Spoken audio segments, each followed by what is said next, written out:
आना शुरू होगा, आज से शुरू होगा। तो इससे पहले पढ़ाई कहाँ से करी?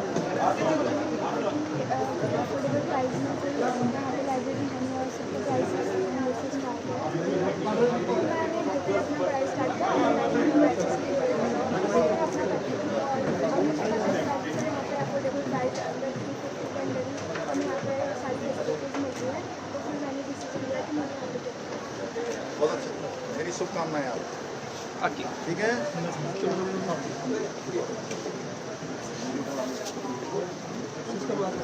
ठीक है। फैसिलिटी मिल रही है, अच्छा लग रहा है।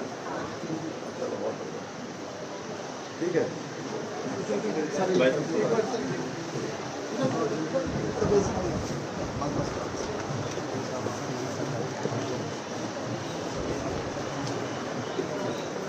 यार इतने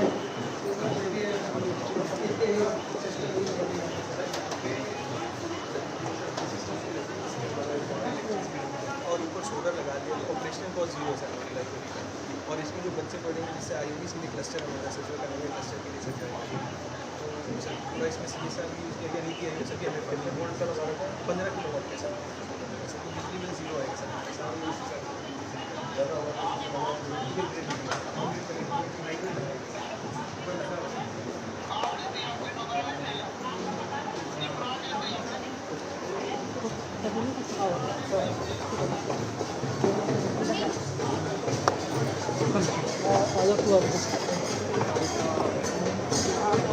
चलो चलो चलो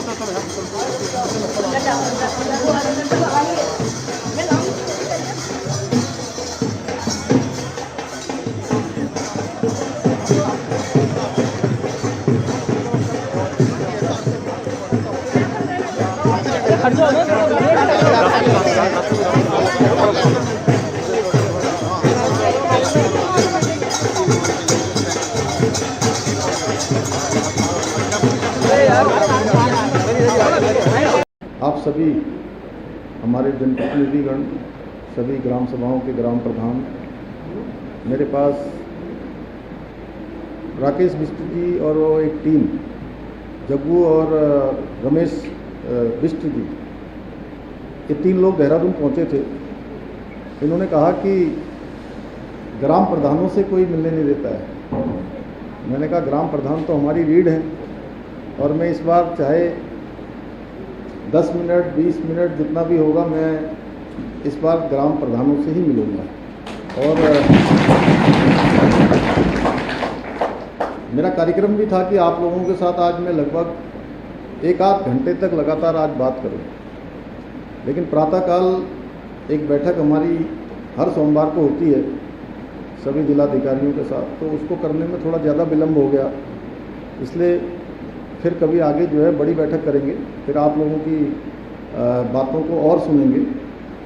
अभी उन्होंने मैडम जोशी जी ने और नरेंद्र जी ने और कुछ लोगों ने मुझे अपनी बातें बताई हैं। तो आज इस कार्यक्रम में यहाँ मंच पर उपस्थित जिला पंचायत के अध्यक्ष श्री अजय मौर्य जी, पूर्व विधायक हमारे डॉक्टर राणा जी, कमल जिंदल जी जिलाध्यक्ष, रविंदर राणा जी सांसद प्रतिनिधि और ब्लॉक प्रमुख श्रीमती सरिता राणा जी, ग्राम प्रधान संघ की अध्यक्ष श्रीमती आशा बिष्ट जी, नगर पालिका परिषद खटीमा के चेयरमैन श्री रमेश चंद्र जोशी जी और हमारे जिलाधिकारी जी और सभी मुख्य विकास अधिकारी और समस्त अधिकारीगण, सभी हमारे ग्राम प्रधानगण, अन्य सभी हमारे नेतागण। मैं एक एक का अगर नाम लूँगा तो बहुत लंबा हो जाएगा, इसलिए सभी उपस्थित भाइयों एवं बहनों, मैं सबसे पहले तो आप सबका बहुत स्वागत करता हूँ, अभिनंदन करता हूँ। और आज गंगा दशहरा है, माँ गंगा का अवतरण दिवस है। उनके पावन पर्व गंगा दशहरा के लिए आप सबको बहुत बधाई देता हूँ, शुभकामनाएँ देता हूँ कि माँ गंगा हम सभी पर अपनी कृपा बनाए। और जैसे माँ गंगा चलती है, कल कल छल छल, किसी को आचमन के काम आती है, कहीं पीने के काम आती है, कहीं पर सींचने के काम आती है, हर प्रकार से चलती जाती है, चलती जाती है। जो रास्ते में मिलता है उसी को निर्मल करती जाती है। उसी तरह से माँ गंगा की कृपा आप सब लोगों पर भी है। माँ गंगा जो है उसको हम सब अपना प्रेरणा स्रोत मानकर ये जो जनसेवा का कार्य मिला है उस जनसेवा के कार्य को निरंतर आगे बढ़ाते हुए अपने कर्म पथ पर आगे बढ़ें। और अभी संपन्न हुए जो सहकारिता के चुनाव हैं उस चुनाव में बड़ी सफलता भारतीय जनता पार्टी को मिली है, उसके लिए भी मैं समस्त उत्तराखंड वासियों का सबका हृदय तल से आभार व्यक्त करता हूँ। और मेरे लिए बहुत हर्ष का विषय है कि आज मुझे ग्राम सभाओं के जो प्रतिनिधि हैं, जहाँ सही में भारत की आत्मा बसती है और भारत गाँव का देश कहा जाता है, आज से भी पहले से भी, उन ग्राम सभा के प्रतिनिधियों के बीच, भारत की आत्मा के प्रतिनिधियों के बीच आज आने का सौभाग्य मिला है। और वो भी मेरी अपनी मैं कहूँ कि सबसे पहली शुरुआत मेरी राजनीतिक क्षेत्र में जनप्रतिनिधि के नाते आप ही सबके बीच में हुई खटीमा से, इसी खटीमा की गर्मी भूमि से। तो आज जो हमने यहाँ पर 55 लाख रुपए से अधिक की हाईटेक लाइब्रेरी का शुभारंभ भी किया है। अच्छा लगा, कुछ विद्यार्थी लोग वहाँ बैठे हुए थे, उन सभी से बात करने का भी थोड़ी देर के लिए समय हुआ, थोड़ा बात भी करी। उन सबको भी बड़ा अच्छा अनुभव हो रहा था। और एक साथ 55 विद्यार्थी उसमें बैठकर जो है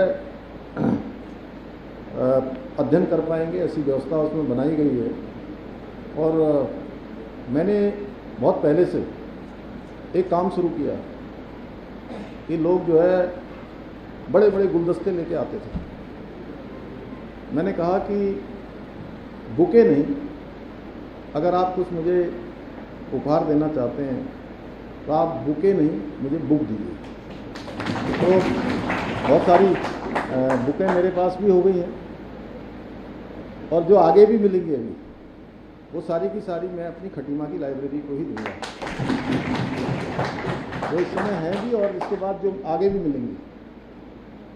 और हम सब योगदान करेंगे तो ये लाइब्रेरी हमारी एक बेस्ट लाइब्रेरी बनेगी, उत्तराखंड की ऐसी लाइब्रेरी। और इसके साथ साथ यहाँ विद्यार्थियों के लिए व्यायामशाला भी बनाई गई है। मुझे ये जानकर अत्यंत प्रसन्नता है कि ये लाइब्रेरी का संचालन हमारी स्वयं सहायता समूह की बहनें करेगी। ये भी हमारा महिला सशक्तिकरण की दिशा में बड़ा प्रयास है। मुझे पूरा विश्वास है कि दीदी की लाइब्रेरी, इसको दीदी की लाइब्रेरी कह सकते हैं ना, ये दीदी की लाइब्रेरी केवल इस क्षेत्र के हमारे विद्यार्थियों को अध्ययन का एक बेहतर वातावरण प्रदान करेंगी, बल्कि उनको अनेक परीक्षाएं, जो प्रतियोगी परीक्षाएं हैं, उनकी तैयारी करने में भी बहुत मदद करेंगी, बहुत उनको प्रेरणा देंगी। भाइयों बहनों, सच में जब हम विकास की बात करते हैं, विकसित भारत का संकल्प प्रधानमंत्री जी का आगे बढ़ाते हैं, तो एक बात मेरे हमेशा ध्यान में आती है, तो विकसित भारत कब बनेगा? विकसित भारत तब बनेगा जब हर राज्य विकसित बनेगा। और हर राज्य तब विकसित बनेगा, उसका हर शहर विकसित होगा, हर ब्लॉक विकसित होगा, हर ग्राम सभा विकसित होगी, तभी जाकर विकसित भारत का हमारा संकल्प सिद्धि तक पहुंचेगा, यानी कि विकसित भारत बनेगा। और हमारे गांव विकसित होंगे तो अपने आप ही राज्य भी विकसित होगा और राष्ट्र भी विकसित होगा। आदरणीय प्रधानमंत्री जी ने अनेक योजनाएं देश के अंदर चलाई हैं। प्रधानमंत्री ग्रामीण सड़क योजना है जी, बीबी जी राम जी राष्ट्रीय ग्रामीण आजीविका मिशन, प्रधानमंत्री आवास योजना, स्वच्छता अभियान जैसी अनेक योजनाओं के माध्यम से सामाजिक रूप से, आर्थिक रूप से मजबूती करने का प्रयास आज देश के हर क्षेत्र में किया जा रहा है। और प्रधानमंत्री जी के मार्गदर्शन में राज्य के अंदर भी अनेक योजनाएं चल रही हैं, अनेक योजनाओं पर काम हो रहा है, चाहे वो एक जनपद दो उत्पाद योजना हो, हाउस ऑफ हिमालय ब्रांड हो, सशक्त उत्सव बहना योजना हो, महिला सशक्तिकरण योजना हो।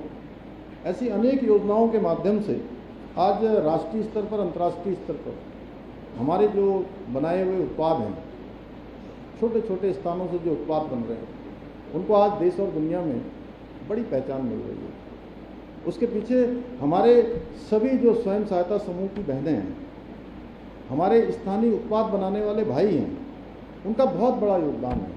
और मैं कहना चाहता हूँ आपसे कि ये खटीमा जो है इसका अपना एक अलग स्थान पहले से रहा है, चाहे वो देश की सेना को सैनिक देने हों, चाहे देश के नौजवान देने हों, या उत्तराखंड राज्य का आंदोलन हो। और एक लघु भारत एक खटीमा में बसता है, लघु भारत की आत्मा यहाँ बसती है। मैं हमेशा से कहता हूँ कि खटीमा हमारा ये मिनी इंडिया है। और तो यहाँ से जो भी हमारे उत्पाद बने वो अच्छे बने, उसकी पैकेजिंग अच्छी हो, उसकी क्वालिटी अच्छी हो। अगर हम इस प्रकार का एक ब्रांड यहाँ का बना देंगे